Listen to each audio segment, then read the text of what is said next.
Okay. All right, I got the high sign and we're ready to go. So thanks everybody for joining us.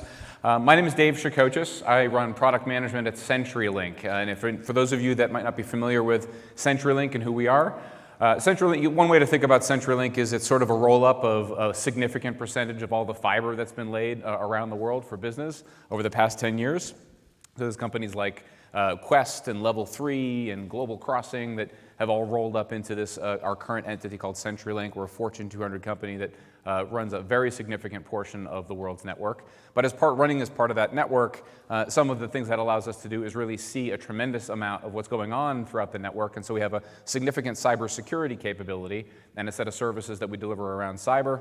And then as part of running that network, you're running that network for workloads, and you're connecting together clouds, and you're connecting together multi-tenant data centers, and you're running and delivering services there. And so we've built up a significant capability around IT services and solutions. And so really the high-level way to think about CenturyLink is a significant service provider. We're part of the AWS Partner Network that delivers adaptive networking, connected security, and IT agility for enterprise customers, many of whom are all working on the AWS platform. So what we wanted to do here today is maybe do a little bit of a talk show style. You're all a studio audience in a talk show. If you want to maybe get into that headspace.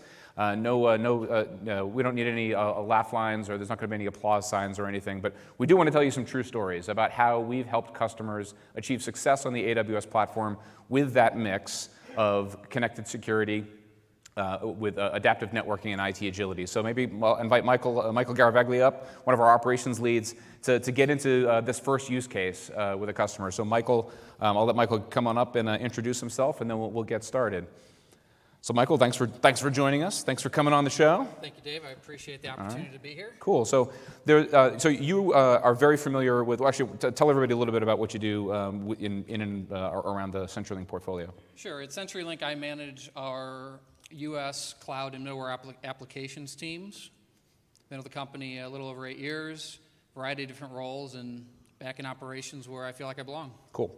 So, and one of those companies and one of those entities that you've dealt with is one of the significant state government. We're not going to name exactly who it is, but it's in the top 50 of the state governments in the U.S. And so I know one of the things that they brought to us was a series of challenges around what they needed to do to modernize their systems around benefits management, right? And keeping track of who's eligible for Medicaid funding benefits and Medicare funding benefits, the broad benefit function system. What was the business challenge that they brought to us? Yeah, so they had a variety of issues that they were facing, right? They were previously deployed onto physical hardware in a company-owned data center running on a VMware stack. The application was not very elastic. They had some challenges around hardware capabilities, things that we would expect to see in any sole physical type environment: CPU, disk, memory, the typical bottlenecks that you tend to see in that type of an environment. Very traditional IT. Correct, yeah. Absolutely. Yeah, they also had needs to diversify across multiple geographic regions, and the ability to verify that they can fail over and fail back those workloads during potential disasters. Right. So there's lots of internal state government IT policies that they have to test against, and then laws change, right? The Affordable Care Act comes out. There's new requirements and regulations. They can't really adapt to that very quickly. Right. They did lack a lot of elasticity, and to be able to keep up with the needs of the state citizens. Yes. Right. Okay, got it. So then really what were some of the, then that leads us into some of the technical challenges that they were facing, right? So what were their requirements when they were thinking about the project and the effort that they brought to us around helping to modernize the benefits management system? Yeah, so they realized very quickly that they needed to go to cloud, and they very astutely chose AWS. And looking at the migration into AWS and the steady state operational mode in AWS, they realized that they did not have the IT technical staff and technical skills in-house to support their workloads in AWS in a steady state mode. Mm-hmm. And they realized that they would need to diversify, work with some partners to plug some of those gaps, define really clearly defined roles and responsibilities between what the state and their folks are going to own and what they were willing to work with a partner to take on responsibilities for. Right. Right. So let's talk a little bit about how we solved that problem for them. So that turned into a solution that we were then able to implement on AWS. Why don't you talk a little bit about how we helped them solve that? Correct. So CenturyLink has been a longtime network provider for the state. And the state has had a very good experience working with CenturyLink over the years. And they realized also that CenturyLink, we've been a managed services provider for well over 20 years. We've been best in class for a long, long time, managing some of the world's largest companies' most critical workloads. And they realized that if CenturyLink can manage their workloads in AWS the same way that we manage their network, it would be a really, really good experience for the state and for their citizens. So working together with the state, we put together a portfolio of services that we pulled out of our advanced managed services product, particularly starting out with our adaptive desk. Adaptive desk is kind of that tier 1, tier 2 frontline response support team that is there to watch the event browsers and listen for alerts and pick up the phone when customers call in and things like that. But the customer had some additional requirements around wanting to be U.S. persons and wanting to align with FedRAMP best practices. So we needed to look at that adaptive model and really build it out in a way that could accommodate and meet their FedRAMP U.S. persons requirements. But we also needed to look outside of just that tier 1 and tier 2 team. We needed to look at higher level engineering. We needed to look at the OS compute layers, right? The Windows and RHEL teams, the cloud and middleware operations team, right? The organization I'm responsible for. Our Windows and networking and other teams within the enterprise needed to be adapted a little bit to work with the state's FedRAMP U.S. persons requirements. But together, we were able to build that portfolio, close a lot of the state's security gaps and issues that they had, and really just work together to help them realize the real elasticity in AWS, the ability to stand up and burn down EC2 instances and change the device sizes to give them that cost control and predictability of what their spend is going to look like. Now, did they deploy into GovCloud, or are they in one of the commercial regions? They are in one of the commercial regions now, being supported by a U.S. sovereign support team. Got it. Okay. So how else are we supporting them, and then what are we doing? How are we delivering some of that OS and up-level support inside the middleware? Sure. We as a CenturyLink operations team, we are utilizing CenturyLink's Cloud Application Manager, right? Our CAM product, which is that cloud orchestration system, which allows multi-cloud management from a single pane of glass. So we, our operations team, are managing those workloads, the EC2 instances, the simple storage, the RDS, ELBs, all those functions in AWS, we're managing through Cloud Application Manager. We're there 24/7 responding to alerts, incidents, requests, the full ITIL stack that we're providing these services for the customer. Now, does that abstract away AWS, or does that still let the customers use AWS for all the things that it's great for? Yes. Yes, we absolutely are aligning best practices in AWS together with customer demand, customer needs, and augmenting our support on top of that to really benefit the customer experience. Okay. So great. So that's a little bit about that Cloud Application Manager service, and I think just sort of from what are some of the benefits they're getting from that managed services offer on a platform? Right. So with CenturyLink and our MSA product, Managed Services Anywhere, we are essentially overlapping our services with that Cloud Application Manager through CAM and through MSA. Customers work with a single provider, that being CenturyLink, right? They have that single subscription. We have a global team of architects and engineers who are available 24/7 to support our customer needs.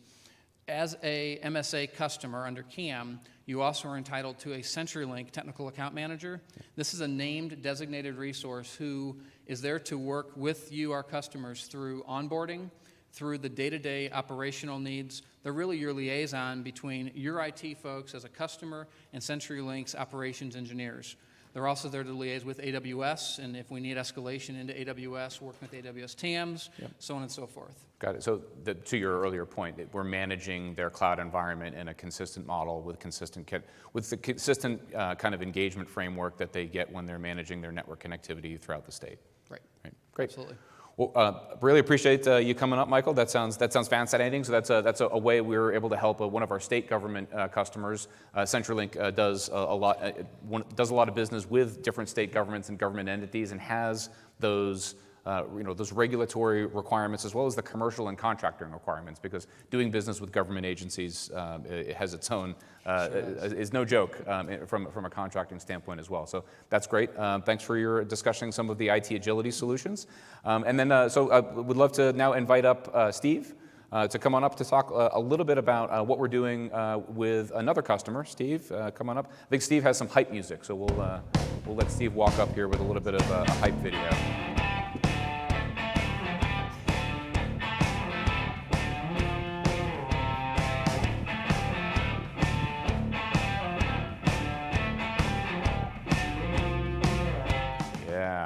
So you have that I want that music playing in your head all day long. Yeah, I don't think I've had any entry music before for a session. That's pretty cool. That's pretty. So this is another customer and partner that CenturyLink has that we're really excited to talk a little bit about is Steve, and Steve is a member of AWS. So one of the business problems that AWS and CenturyLink talked about is this show, where we're all sitting right now. The fact that we're all taking shuttle buses around. How many people is it? How many tens of thousands of people are here? Over 60,000, yeah. So 60,000 people all descending on Las Vegas to talk about the AWS platform. What's the size and the scale of actually delivering that, and what do you do as part of that mission? Yeah, so my role is I'm the tech leader for networking in AWS solutions architecture globally. And internally, one of my customers is the event technology operations team. So the team that, as Dave was saying, puts together all of the infrastructure and the services that you're using here at reInvent and at some of our other events as well. So the network connectivity that you've been using this week, for example, that's part of the responsibilities of that team, and that's the architecture and the responsibility that I have at AWS. So the scale of it really is all of you and all of the services, all of the partners, vendors, kind of even all of the background operations at reInvent that are using the infrastructure. So, and how has that grown over the years? I mean, it just... Yeah, so 4 years ago, when we first started working with CenturyLink, it was 20,000 attendees at reInvent. Okay. So it's grown pretty significantly in that time. Yeah. And it was all in the sands back then? Yeah, it was. So each year we've added more venues to that infrastructure, starting, as you say, maybe a bit smaller, although the Sands is a pretty large space, and then adding more each year and expanding the infrastructure to go with it. What's the biggest, so from a technology standpoint, so that's all the people, that's the business problem. You need to get all these people together so that they can learn and so that they can discuss. And, I've registered for, one of the killer apps this year, I don't know if you've been doing it all the years, is I was able to go get my badge at the Encore. Right, so you didn't have to send everybody running all around Las Vegas just to go get registered on the first morning that you arrive. That's been really great. So all the systems integration that you guys have been able to do and network that all together. What are some of the other technical challenges it takes to make that all work? Yeah, so one of our goals in the event technology team here is making it that it's a single experience no matter where you are on the campus. So actually, as you say, registering at one of the venues should be no different to registering at another venue. Using the systems and solutions that we put in place should be a consistent, secure, reliable experience no matter where you are. So as I say, that could be everything from the Wi-Fi that you're using as an attendee, right the way through to, you're sitting in a workshop. That could be a couple of hundred attendees in a workshop, or the security jams that we've had this week. Being hands-on using AWS services and making those available to everyone here. So it's not just so that you can use your phone to look up a few things, it's actually absolutely running the event, the infrastructure that we have here. So it's a mission-critical set of applications. With 60,000 people all descending on this one event, it's a huge tax on that network connectivity to link everything together. So I would love to, let's show everybody a little bit about what we built in order to make that work. How does that all work? What does that look like from an architecture standpoint? Yeah, so if you take all of the venues here at reInvent, we need to connect them all together, as I was saying, in terms of providing that consistent experience. And as we look at growing the event year on year, adding more venues potentially in the future, we need that same consistent experience. So actually, the solution that we have are multiple 10 gig connections going from every single venue back to 2 different data centers. So we're using SuperNAP switch here in Vegas and a CenturyLink facility, EasyJet, as the 2 locations that we connect everything back to. And those circuits from the hotels, that provides the access connectivity, gives you the ability to use things like the Wi-Fi infrastructure here that's deployed by our partner ShowNets. But the connectivity there goes back to those data centers, and then it obviously needs to go somewhere.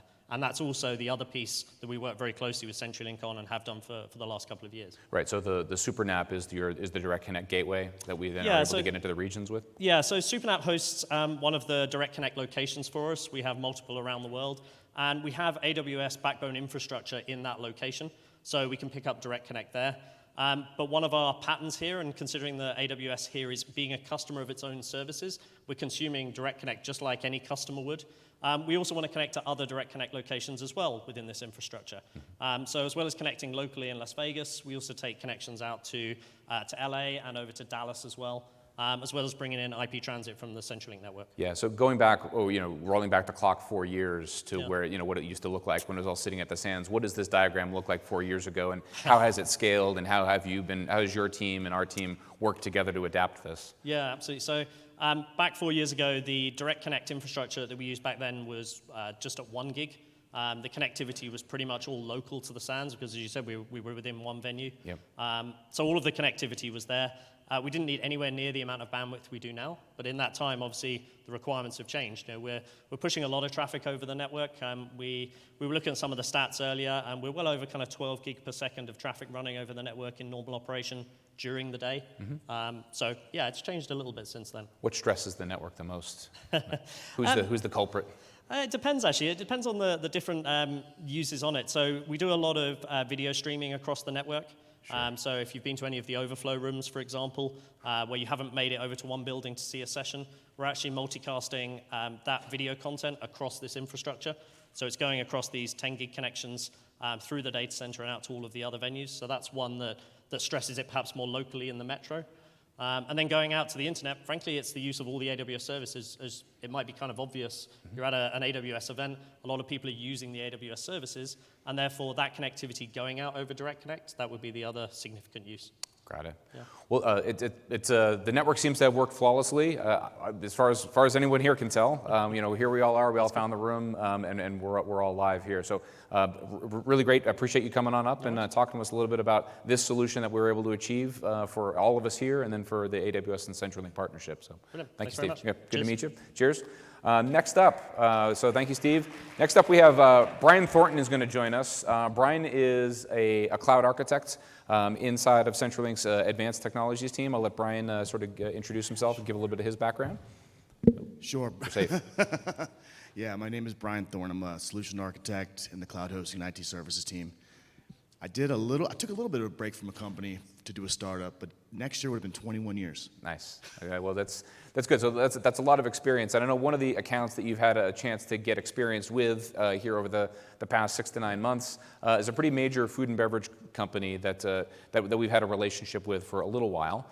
Talk a little bit about where they were in their business and what's some of the business context that this company that it's a company a lot of people have heard of. They're making food and beverages in a variety of different brands. So sort of a marketing company, but also an integrated manufacturing company. What were some of their big business challenges that they were starting to face? Absolutely. So, they laid out a 10-year plan where, they basically wanted to double their revenue in the next 10 years. They wanted to double the workforce in the next 10 years, and that means attracting millennials. That means, building a digital workplace that you want to go work at. Right. So what we've been doing with them is we've hosted them on our legacy dedicated cloud compute platform for the past 5 years. And they came to us at the beginning of this year and said, hey, we've been kicking the tires at AWS. We'd like you to take us to the cloud. And so the journey began. Sure. So it's amazing how you're as a technology service provider, you're sort of naturally getting drawn into some of these business long-term planning types of discussions, right? It's almost hard to not be a technology partner with a company and not understand their business objectives. Yeah. Do you guys find yourself sort of working? How much is their IT leadership team sort of ensconced in the boardroom?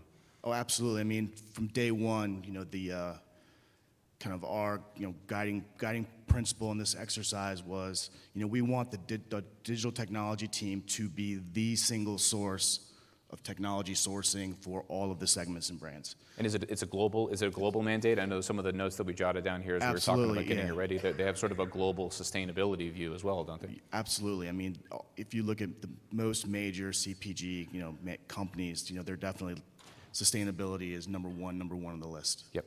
So interesting. So that's the global challenge. So that's great. So they wanted to move to the cloud. We've got that mandate. That's something we hear a lot. Right? It's time for me to get out of this traditional IT model.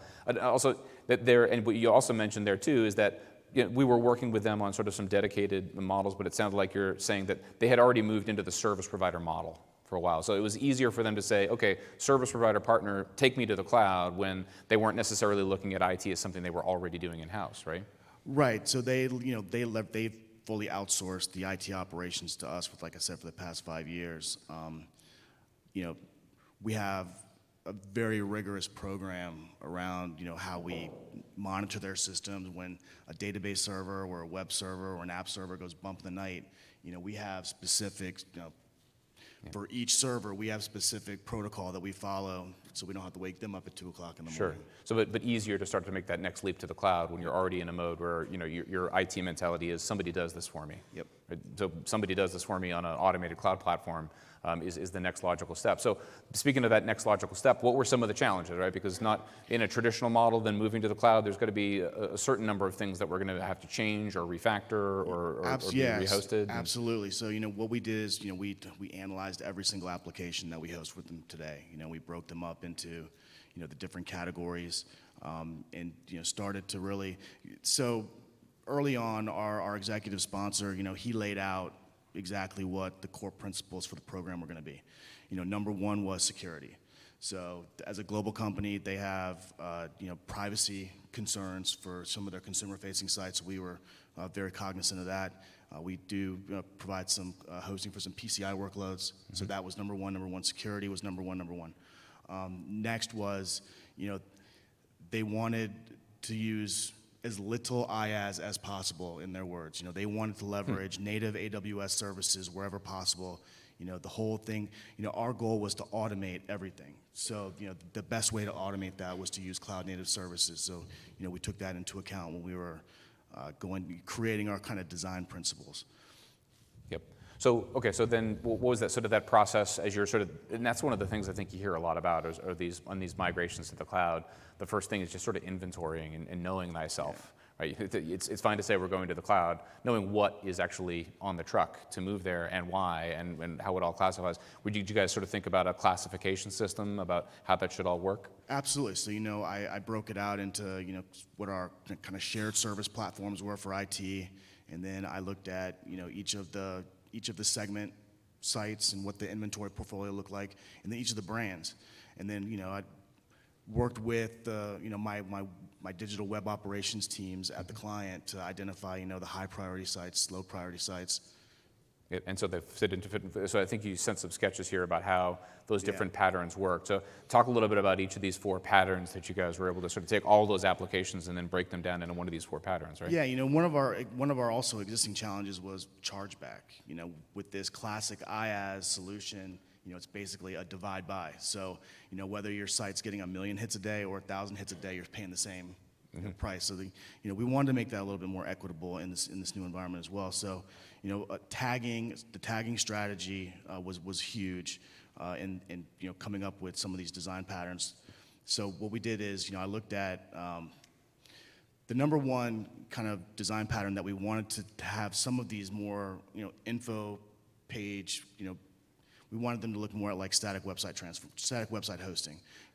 We would get a request for like 2 web servers to host a holding page, right? For a site, and so we wanted to educate our brand partners and our agency partners on the different technology choices that they had. So you don't score any extra points for using different types of services, right? It's to use the right tool for the job. Exactly. And so next was Elastic Beanstalk. We saw a huge opportunity. When we did our original analysis, we saw that a lot of the sites were actually running single rail. Like these production websites were running single rail, and we couldn't really understand. So we came up with a design pattern, an automated design pattern around Elastic Beanstalk, where we could basically give the brand a script, and they would roll out min to max whatever auto scaling group, and that's kind of the preferred platform. And then we had EC2 in the IaaS as kind of our catch-all for the rest of the more the ones with a more high degree of complexity. And we're also doing in the bottom the database workload transformation. We're going all in on RDS. Okay, so all their databases were moving to RDS as well? Yep. Were they able to free up some licensing, or what were they moving off of? Yeah, I mean, we have one physical SQL Server enterprise cluster, and then again, we found 5 SQL Server standalone production instances just running on the VMware cluster that we wanted to create some high availability on, and then a small estate of MySQL. Got it. So which of these 4 patterns did the majority of their application workloads fall into? I know we just sort of called them 1, 2, 3, 4, but yeah. As we sort of set up those buckets and as the migration started to present themselves, which one got used the most and which one got used the least? So right now, Elastic Beanstalk probably is probably 65% is what we're aiming for Elastic Beanstalk. Interesting. Yeah, EC2 is pretty much the rest. The problem that we ran into with the S3 static website hosting was that even though it might have been like a simple site, they were running some dynamic code on there that prevented prevented us from running on S3. So we're talking to them about refactoring potentially those applications so that we can just move those straight to S3. Got it. So yeah, It's like phase 2A. there's enough dynamism in there to potentially cause them to have to use a more expensive model, and they're very close. So that's another way of just sort of giving them advice on refactoring. Right. And sometimes you're refactoring to a higher level of complexity, and sometimes you're refactoring to a lower one. Right. Interesting. So okay, is that always? So we've got them moved there. That's great. Is it basically just sort of a migrate and pat them on the back and walk away kind of No, relationship? like I said, or- I mean, yeah, we've been hosting them for the past 5 years. So, we're taking that rigor that, we've established in our operations team, so we're providing managed services anywhere like we are for the state. In this, we're using our own native watcher-based monitoring in order to, ingest EC2-based telemetry and RDS telemetry, as well as leveraging native AWS monitoring as well. And what we're able to do is, use our analytics engine on our monitoring to provide, more advanced management. Got it. So we're pulling things from both the actual agents themselves on the devices as well as the aggregated monitoring from CloudWatch. Exactly. So those all harmonized together inside of the management platform. Exactly. And, our monitoring, kind of catalog, if you will, it's pretty extensive, so we can provide more customized. We can take a lot of the existing monitoring that we do on these applications, so we know what some of the thresholds should be before, we signal for help. Got it. So we can, customize the monitoring based on, our past experience. So got it. So it sounds like this is still, we're still in the middle of this journey with this customer, is that right? We're kicking it off now? Absolutely. Yep. I mean, this is going to be, an ongoing project. Again, we have the security components that we're, including, so we're using SLM as well. Okay. So yeah, that's maybe a good segue into our next guest. So Brian, thank you very much for joining us and talking to us about this CPG customer. And next up, we'd like to invite Jeff Crone to come on up and talk to us a little bit. Jeff also has a little bit of an intro here, so we'll play this while Jeff is translating. Imagine a cyber threat that can disguise itself. A cyber chameleon that can fool your network into thinking it's legit. That's what a botnet does, and it's bad news. Most companies can't detect these stealth malware infections until it's too late. But when one of them recently infected a large enterprise and began to spread laterally through its network, CenturyLink was there to keep them from becoming another statistic.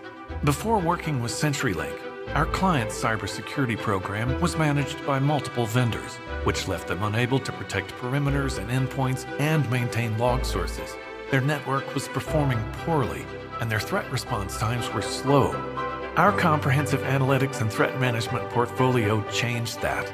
Almost immediately after a single user's account was compromised, our threat intel team detected a suspicious webmail spamming that fit the MO of a Necker's botnet. Within moments, our security operations center contacted the customer, who was able to mitigate the infection and disable the hijacked account in less than an hour.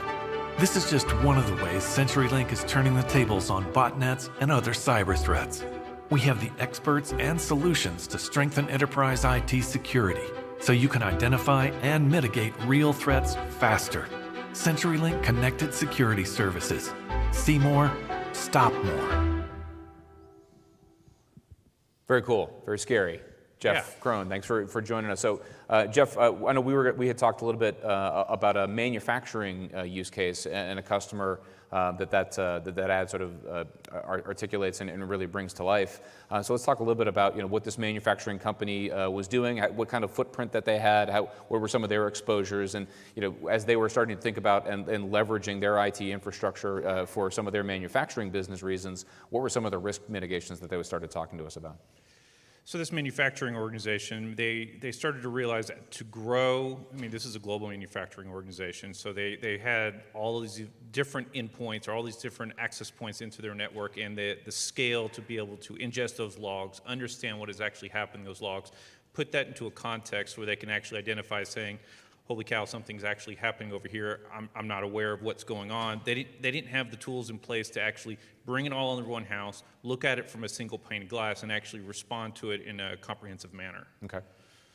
So they're struggling with that sort of single pane of glass and sort of classifying all those threats. It really it doesn't sound like they had a security operations center in-house at all. No, they were kind of piecemealing it from, say, one infrastructure vendor organization, and then they had maybe another organization managing their firewalls, and then they had a SIM platform that was kind of integrated between all of them, and it didn't scale for what their needs, both what they had going on day one and their growth plan going forward. Got it. So, and that's where a lot of companies that are on their journey to the cloud or whatever their IT infrastructure pattern starts to play out on, it's very easy to, as you start to scale up that IT, really start to scale up your exposures to all these different risk vectors. Exactly. As they were starting to also embrace more of a cloud-first technology or cloud-first strategy, that was just further increasing their attack landscape, and to not be able to look at that from a coherent picture to say what is actually happening, they recognized that was increasing their risk to a levels that was just too dangerous to the business. Yep. And so talk a little bit about some of the technology challenges that presented and sort of how we were, what they were thinking about they needed to solve from a technology standpoint. What were they considering sourcing? Were they considering building it in-house? What kinds of services were they looking at and the different providers they were talking to? So they had it in-house to begin with, and they realized that wasn't going to scale. I mean, a commercial off-the-shelf platform for monitoring all of their devices, it wasn't going to work with their organization. To be able to grow and shrink based off the needs of the business. I mean, we have peak seasons, we have off seasons. They needed something that was really going to adapt. So with security log monitoring built on the AWS platform, it allowed the organization to, say, scale up when needed and scale down, really just with the flip of a switch. So that met their needs for scalability and also for cost. I mean, being able to oversubscribe at some points and then bring it back down when they didn't need it, that was just a huge win, both for their operations team and for their financial organization. If you're a company in the manufacturing sector or others, and you're thinking about building your own security operations centers, what are your choices? Right? Build your own security model, or pay a big, massive capital software outlay to a SIM vendor or something, or services, right? Exactly. So you could go out there and purchase your own SIM platform, and you could host it internally, or you could host it in another cloud platform. But the problem with that is it's the care and feed of that platform. It's not a set it and forget it.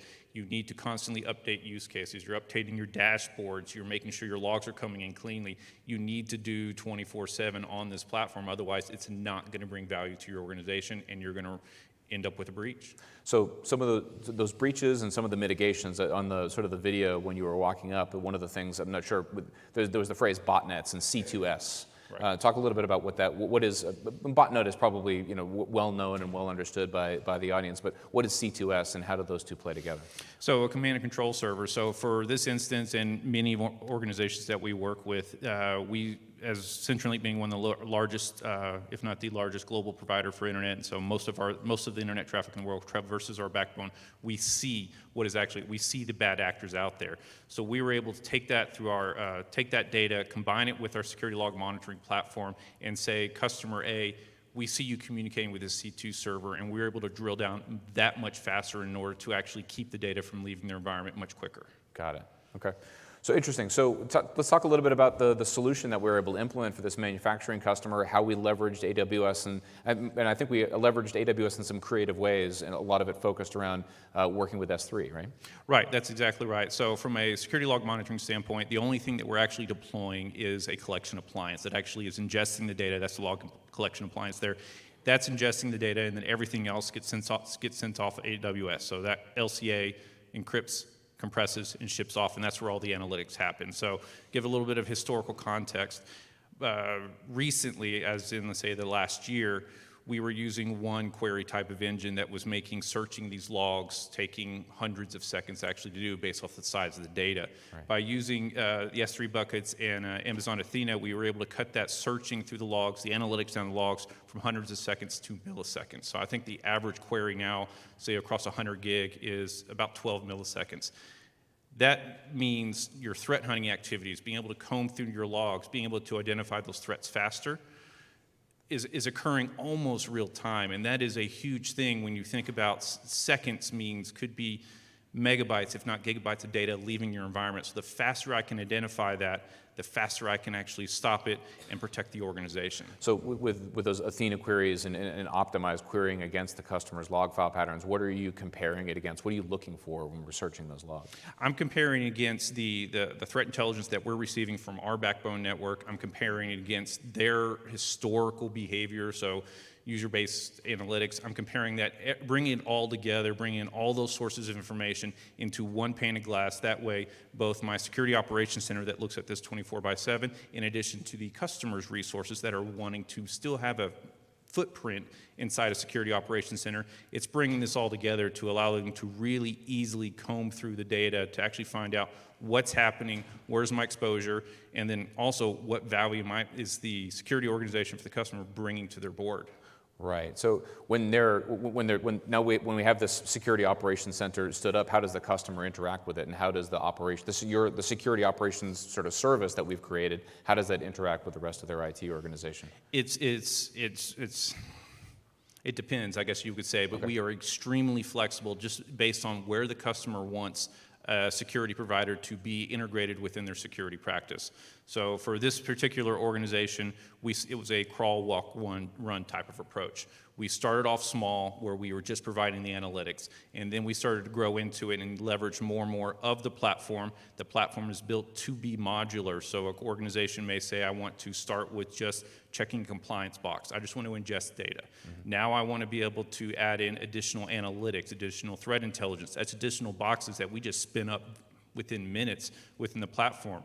If they're looking to go overseas, again, we can spin up a platform in Europe, in Asia, in just a matter of minutes, just because of the flexibility that AWS gives us. So as this organization has matured, we've matured, or we have adapted to meet their needs, and we are ready for them to take them from, say, a reactive model, and we are pushing them into a proactive model when it comes to responding to security. So the SOC as a service capability, is this running just one place now, or how many places have we run? Are we running it in a number of different AWS regions? We are running currently out of 2 AWS regions, and we are looking to spin up a third one in Europe right now. From a security operations standpoint, we are a global SOC provider. But for this organization, there are some concerns, or some regulations where only U.S. citizens can match at. So with AWS and AWS, we're able to have our U.S. SOC just look at that data. We're able to bring in clean data that is from overseas and have our overseas SOCs actually look at that data in order to maintain their compliance, but still be able to paint a very clear picture as to what's happening in their environment from a security standpoint. And how far back are we saving their data on this service? So how long are they keeping it? Right now, I think we're keeping it 7 years, and we're giving them 1 year of searching capability across their data. Wow, and that's all running through Athena and S3? That's right, yes. So that's pretty remarkable. Those are fairly transactional intensive kind of search queries, but we're still doing that on a relatively low cost storage feature within AWS. Right. And that's largely because most of it is log files, so therefore it's unstructured data, so that's the way that we're executing those? Exactly. So we have the structured data that keeps for the last 90 days, and then we also have the unstructured data that we can search against over the last 365 days, and then if we need to, we can pull in the archive data and pull that out very quickly. Got it. So that's great. So using really the power of being able to, the threat profiles that we're able to build within the network and then apply those to a service that we then leverage, really leveraging AWS to go and deliver the service for our customers. That's really fascinating, Jeff. We appreciate you taking the time to come up and talk to us about it. Happy to be here. Thank you. So thank you, Jeff. So next up, we're going to have Dominic Deacon come on up, and while we're transferring over to Dom, we'll play a little bit of a video. So this was last year at reInvent, but this is actually one of the customer that Dom has been working with, and a little bit of information about them. With someone like CenturyLink in making sure that you get the best use of these technologies. Matt talked about that they have a small part to play, but you've got to understand that every single customer, every single search on our website goes through a network. I mean, in order for us to connect to our customers, be they booking a flight, be they on a flight, we've got to go through a reliable network. And the way I describe it needs to be effortless. It needs to just work. You mentioned that right at the beginning. But I also think as well, for us to exploit technologies like the cloud, which is what we're starting to invest a lot more into, we need a partner who can help us on that journey. So again, that's where Centrelink and the partnership we've got has been absolutely crucial. I mean, the things that we're doing with Centrelink around making sure that we're only paying for our network for what we use. You know, we're an airline. our airports are seasonal.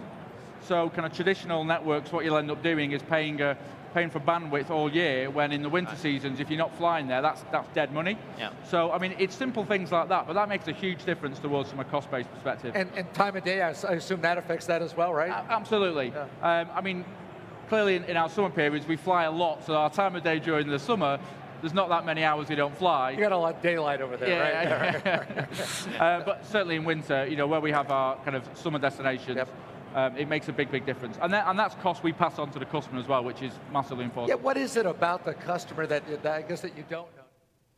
So great. So that's a little bit of a view last year, and this is actually a customer. We can actually put them up here by name. But that was, what was his name again? For our customer there at EasyJet? It's Phil. Phil, that's right. So we met Phil last year at reInvent and have been working with them throughout the course of the year. But Phil works for EasyJet. And for those of you that don't know, EasyJet is sort of like the Southwest Airlines of the European continent, right? So they're a low-cost airline, but they've been very forward-thinking in terms of how important information technology is to allow them to manage costs. And Dom works very closely in CenturyLink's EMEA division with customers like EasyJet. So maybe talk a little bit about how things have been with EasyJet over the past year, and what are some of the business challenges that they're facing. Yeah, absolutely. So just to put that into context, for size and scale, they're one of Europe's leading low-cost airlines. That equates to about 80 million passengers a year across 300 aircraft and 150 different destinations throughout the European Union. Okay. So they're well known for that cost efficiency, but being a low-cost airline, still you need to deliver a high quality of service. What are some of the things that some of the technology challenges that they're facing, and some of the technology innovations that they're considering in order to be able to keep earning that business? Oh, absolutely. For EasyJet, it's around customer experience. As you heard Phil there on the video, customer experience is key. But to deliver a low-cost airline and make money out of that, you have to have utmost operational efficiency. So this is, the planes in the air, the maximum amount of time as possible, and people getting in and off the aircraft in the shortest time possible. Right. But whilst giving the customer the best experience so that they rebook flight after flight after flight, and that's how they increase their overall business and customer satisfaction. So it's a real agile business model that EasyJet has really adopted in terms of metricizing everything, managing what you measure, and really starting to think about customer experience in measurable ways. Fundamentally, absolutely. They look at every single process. They look at every single IT system that they have. So if you kind of carve the business into two different areas, you have the operational back office systems, and they need to be as robust and efficient as possible. Like downtime in any of those back office systems is millions of pounds, what that equates to. Centrelink have had about a 10-year relationship with EasyJet where we manage all of those critical back-end systems that keep those aircraft in the air. They keep them turned around. They manage all of the flight data. They manage all of the crew scheduling, and all of these things are fundamental for the operational efficiency. And then if you look at the other side of the business, it's about how do I create the maximum and the best innovative customer experience that differentiates us from other airlines so that we increase our share. Mm-hmm. One of the factors that they have is, year on year, I want I want more aircraft flying equals greater revenues, better optics for the business. So how do we capture those? So, one of the things that, they did in the last year or so is quite an innovative service. So, they have lots of their holiday makers in the summer. A lot of their business is very holiday related. And, people will come back from their holiday, start showing the photographs of, an amazing beach, whether it's the south coast of Italy or whether it's in Greece or, Spain. Europeans have such great places to go on vacation. We're all very jealous. But people will be sharing those photos, and so EasyJet were kind of like, well, wouldn't it be fantastic if somebody else is viewing those photographs and they can click on the photograph and then all of a sudden they're able just to book directly from that photograph their holiday for next year. So that's kind of a look and book service. Look and book. Absolutely. So the idea is being able to detect social media feeds from people that are known and registered and known by EasyJet. Correct. And being able to register and sort of work off of their social media feeds to create tagging and contextualizing what members of their network are sharing online. Absolutely. and then enabling people who are viewing that to be able to book really easily. So if it's really easy for me to book via that service, via somebody else's, then most consumers will choose the easy route. Okay, so it's like a like button, but like a really like button. Correct. Because you actually want to go there. So cool. So what are some of the any other digital challenges that they're starting to think about in and around the holidays or vacations or things like, what are some of the other digital initiatives that the EasyJet is thinking about? Yeah, so EasyJet, about 2 weeks ago, launched EasyJet Holidays. So this is a complete sort of package holiday business based on EasyJet's experience of not only flying, but hotels, cars, transfers, and making that as a seamless experience again. Yeah, sort of broadening out their vision. But these are all digital initiatives, right? These are all digital marketing initiatives that have very little to do with air flight operations, have very little to do with maintenance scheduling and human resource scheduling. So let's talk a little bit about how that solution works. And I think you helped us diagram this out, and just in terms of figuring out how CenturyLink helps EasyJet keep all those planes in the air.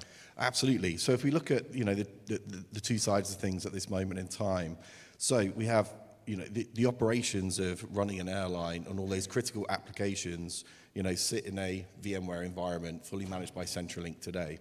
And then we look at the innovation and the digitization of the business and the innovation that they want to bring from a customer experience standpoint. A lot of that's now being developed within AWS.